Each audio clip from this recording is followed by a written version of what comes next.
ದಾಂಡೇಲಿಯ ಪಟೇಲ್ ನಗರದ ಈದ್ಗಾ ಮೈದಾನದಲ್ಲಿ ವಧೆ ಮಾಡಲು ಕಟ್ಟಿಹಾಕಿದ್ದ 22 ಜಾನುವಾರುಗಳ ರಕ್ಷಣೆ ಪ್ರಕರಣ ದಾಖಲು.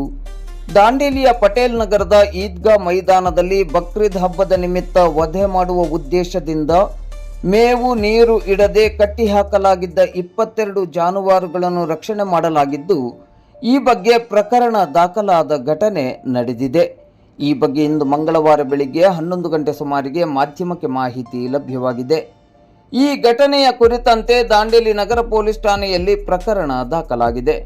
ಬಕ್ರೀದ್ ಹಬ್ಬದ ದಿನದಂದು ವಧೆ ಮಾಡುವ ಉದ್ದೇಶದಿಂದ ಎಲ್ಲಿಂದಲೂ ತಂದಿದ್ದ ಜಾನುವಾರುಗಳನ್ನು ಕಟ್ಟಿಹಾಕಿರುವುದನ್ನು ನಗರದ ಗೋರಕ್ಷಾ ಸಂಘಟನೆಯ ಪ್ರಮುಖರಾದ ವಾಸುದೇವ ಪ್ರಭು ಹಾಗೂ ವಿಶ್ವ ಹಿಂದೂ ಪರಿಷತ್ ತಾಲೂಕು ಅಧ್ಯಕ್ಷರಾದ ಶ್ರೀನಾಥ್ ಪಾಸಲ್ಕರ್, ಬಿಜೆಪಿ ಮಂಡಲದ ಅಧ್ಯಕ್ಷರಾದ ಬುಧವಂತಗೌಡ ಪಾಟೀಲ್ ನೇತೃತ್ವದಲ್ಲಿ ಗೋರಕ್ಷಕರು ಹಾಗೂ ವಿಶ್ವ ಹಿಂದೂ ಪರಿಷತ್ ಮತ್ತು ಬಜರಂಗ ದಳದ ಮುಖಂಡರು ಮತ್ತು ಕಾರ್ಯಕರ್ತರು ಸ್ಥಳಕ್ಕೆ ಭೇಟಿ ನೀಡಿ ಖಚಿತಪಡಿಸಿಕೊಂಡು ನಗರ ಪೊಲೀಸ್ ಠಾಣೆಗೆ ಮಾಹಿತಿಯನ್ನು ನೀಡಿದ್ದರು.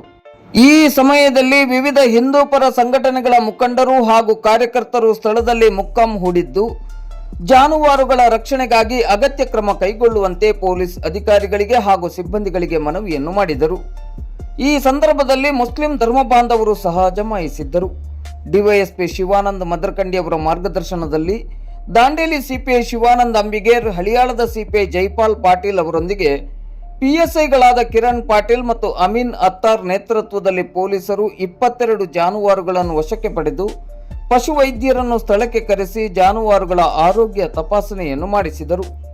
ಅಂದಾಜು 2,01,000 ರೂಪಾಯಿ ಮೌಲ್ಯದ ಒಟ್ಟು 22 ಜಾನುವಾರುಗಳನ್ನು ಹಳಿಯಾಳದ ದುಸಗಿ ಗೋಶಾಲೆಗೆ ಕಳುಹಿಸಿಕೊಡಲಾಯಿತು. ಈ ಘಟನೆಯ ಕುರಿತಂತೆ ಪಟೇಲ್ ನಗರದ ಈದ್ಗಾ ಮೈದಾನ ಕಮಿಟಿಯವರ ಮೇಲೆ ಕಲಂ 4, 5, 7 ಮತ್ತು 12/1, 12/2, 12/3 ಕರ್ನಾಟಕ ಜಾನುವಾರು ಹತ್ಯೆ ಪ್ರತಿಬಂಧಕ ಮತ್ತು ಸಂರಕ್ಷಣಾ ಅಧಿನಿಯಮ 2020 ಅಡಿಯಲ್ಲಿ ಪ್ರಕರಣ ದಾಖಲಾಗಿದೆ.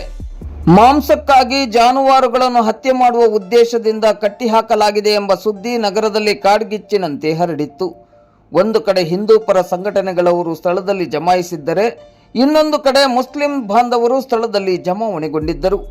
ಆದರೆ ಯಾವುದೇ ರೀತಿಯ ಅಹಿತಕರ ಘಟನೆ ನಡೆಯದಂತೆ ಪೊಲೀಸ್ ಅಧಿಕಾರಿಗಳು ಹಾಗೂ ಸಿಬ್ಬಂದಿಗಳು ಅಗತ್ಯ ಮುನ್ನೆಚ್ಚರಿಕೆ ಕ್ರಮಗಳನ್ನು ಕೈಗೊಂಡಿದ್ದರು. ಶಾಂತಿಯ ನಗರವಾದ ದಾಂಡೇಲಿಯಲ್ಲಿ ಮುಂದಿನ ದಿನಗಳಲ್ಲಿ ಇಂತಹ ಘಟನೆಗಳು ಮರುಕಳಿಸದೆ ಎಲ್ಲ ಧರ್ಮ ಬಾಂಧವರು ಪರಸ್ಪರ ಸಹೋದರತ್ವ ಹಾಗೂ ಐಕ್ಯತೆಯೊಂದಿಗೆ ಮುನ್ನಡೆಯುವ ಮೂಲಕ ದಾಂಡೇಲಿಯನ್ನು ಸರ್ವಧರ್ಮ ಸಮನ್ವಯತೆಯ ನಗರವನ್ನಾಗಿಸಲು ಒಂದಾಗಿ ಹಾಗೂ ಜೊತೆಯಾಗಿ ಕೈ ಜೋಡಿಸಬೇಕಾಗಿದೆ. ಹಲವು ಒತ್ತಡ, ಆಕ್ರೋಶ, ಆಗ್ರಹದ ನಡುವೆಯೂ ಪೊಲೀಸರು ತಮ್ಮ ಕರ್ತವ್ಯವನ್ನು ಅಚ್ಚುಕಟ್ಟಾಗಿ ನಿಭಾಯಿಸುವ ಮೂಲಕ ಪ್ರಕರಣ ತಾರ್ಕಿಕ ಅಂತ್ಯ ಕಂಡಂತಾಗಿದೆ.